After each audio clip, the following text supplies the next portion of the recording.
Fine Gael, TD Alan Farrell, welcome along and thank you very much indeed for joining us. You've seen all of the videos that have been circulating on social media over the last couple of days. I have, very disturbing, Adrian, and unfortunately a repeat of a number of incidents that have occurred over the last few weeks. I think yesterday, though, was particularly disturbing. Not quite in the middle of the day, but certainly early evening in Malahide, a busy place, Malahide Village Green, full of all sorts of different people, all sorts of different age groups. But let's just have a look at an edited selection of some of the videos that have been circulating, starting with a young fella bouncing on the roof of a car the other evening, and then what happened yesterday. Here, Tony! Hello, man. I have seen you, yeah.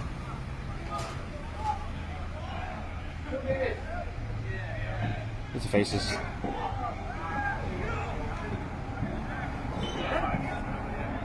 Oh shit, man.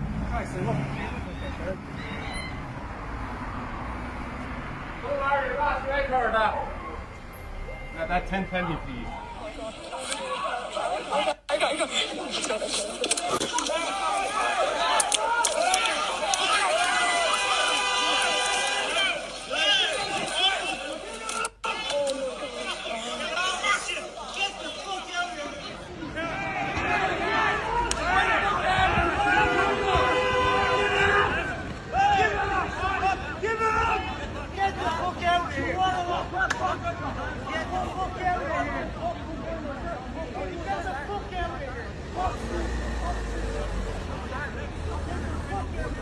Alan, looking at those videos, it is shocking. I'm looking at the reaction on social media, and I have to tell you, the number one reaction is the guards. Now, I regularly walk in Malahide with my dogs. I walk along the estuary. I walk all the way out to Portmarnock. And and this is the God's honest truth, have not seen one Garda in the last year. Where are they?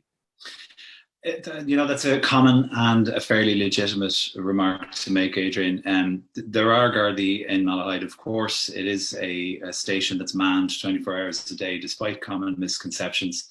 It is closed at night, but we need more Gardaí, and that's the bottom line. Are we going to get them, though? That's the question. When we see scenes like this on a sunny Saturday afternoon with families out, I could see elderly people standing back in shock at what was going on. And the Garda station is literally around the corner. It is indeed. It's right around the corner. It's very problematic, Adrian. The numbers in Malahide Garda station went from in the mid-40s to the high teens between 2008 and approximately 2015.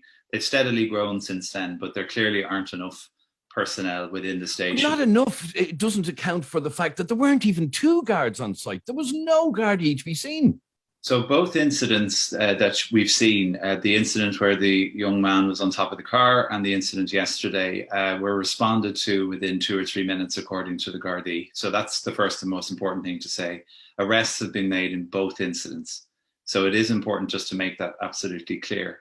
Now, the case from last week where the boy was on top of the car, that is actually a very sensitive case, according to Garda Síochána. It is being investigated. Everybody in the video is known. And unfortunately, there are pressing circumstances around it that I can't get into. The incident yesterday is just thuggery.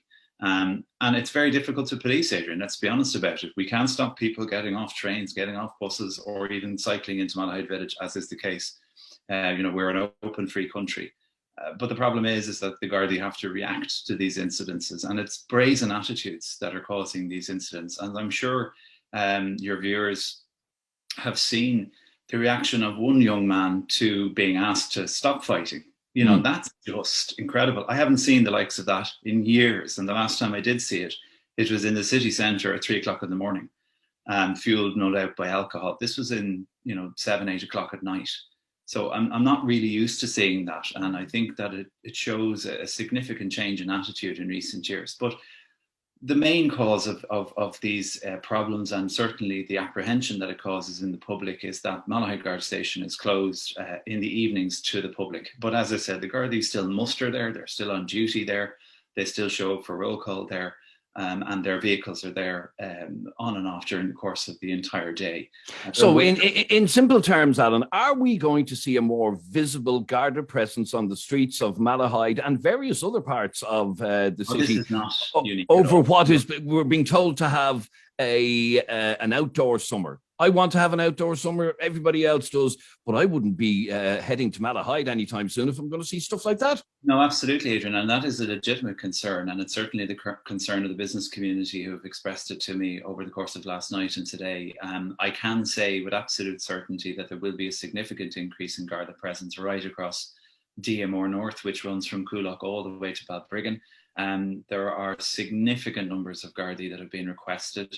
And I would expect to see over a dozen additional resources, additional Gardaí right across every station in the North County during the course of the summer. And that is for the purposes of ensuring that our environment is a safe one, that you can go for the walk on the beach with the dogs and not be afraid of an incident occurring, or that you're safe and secure in your own home. And these are the most important things. They are small, but they're important, and policing is fundamental when it comes to safety and security. So, I have spoken, as I posted yesterday, late last night on social media channels. I spent an hour speaking to the Chief Superintendent for DMR North, which, as I said, is Coolock to Balbriggan, discussing these very incidents. And little did I know the following day there would be yet another incident of this nature. But as I said, arrests have been made. And investigations, particularly in relation to the case where the child was on the car, that is ongoing. And I'm pretty confident that in the next few weeks there will be a significant increase in Gardaí. Okay, another aspect and another comment that comes in from a lot of people is about parents and parental responsibility. And in fact, one of your party colleagues in Limerick a couple of weeks ago, Councillor Liam Galvin, called for a €50 fine for parents of teenagers involved in this sort of stuff. Is that practical? It's something that's been talked about for years, holding parents responsible. Yeah, I've heard it before. I remember way back at the beginning of my career in the early noughties, hearing a colleague mention, an Oireachtas colleague mention, boot camps for misbehaving teenagers and things like that. We've been talking about it for years. Our juvenile diversionary projects, I should say, which would be spearheaded by juvenile liaison officers who are usually sergeant or higher, would command significant resources within An Garda Síochána, and they do deal with very difficult cases day in, day out. And these are projects that would divert children and teenagers in particular away from illegality or intimidation or any other behaviour. Certainly, I understand the public would be shouting and screaming for the parents to intercede. I often hear two excuses, one where the parents and the other is, they're not from around here. Invariably, the kids involved in some of these videos are from around here. They are from the community. And it is unfortunate that that sort of scapegoat is put out there. But I would certainly accept that we'll have to have a fresh look at how you deal with children. Now, we know in recent months the Minister for Justice at the time, Helen McEntee, she increased the age profile for those entering the juvenile diversionary projects from 18 to 23. So it now captures children up to adults up to 23 years of age, because sometimes the seriousness of these incidents don't deserve criminal prosecution. They simply deserve the child or the young adult being told, you can't do that, you do it again, you're in serious trouble. But right now, we're going to divert you into a program or whatever it might be. And I certainly accept, though, that there are people out there who would be terribly concerned about the teenagers involved in these incidences, particularly yesterday. And where is the parents is something that is a common theme right across social media right now. I accept that, but it is a policing matter. Keeping the peace is a matter for An Garda Síochána in the first instance. And I certainly believe, following this discussion and following many others at breakfast tables and lunch tables and kitchen and dinner tables across the community today and tomorrow, people will want answers as to where the Garda resources are, and they are legitimate questions that I'm. Okay, so as a politician for the Fingal area, in a party that is in government at present, can you reassure people that over the summer months, Malahide is a safe place to go? I see Twitter accounts like Enjoy Malahide having to post videos like yesterday's ones when they should be encouraging people to come and visit Malahide. Is it going to be safe for me to take my dogs for a walk in Malahide this summer? Yes, it is. I mean, obviously, I can't guarantee that there won't be an incident of some kind, but I can assure listeners that there will be additional resources deployed in Malahide in the very, very near future. And our hope is that it will be sustained to the point where, as I've alluded to already, the Garda station opening hours can be changed. And I think that will give people a shot in the arm, a shot of confidence that the Garda are there. Now, they are there. They're just not allowed to stamp your passport or your driver's license application in the wee hours of the morning. But the truth of the matter is the station was neglected following the closure of Templemore in 2010, which is the Garda Training College.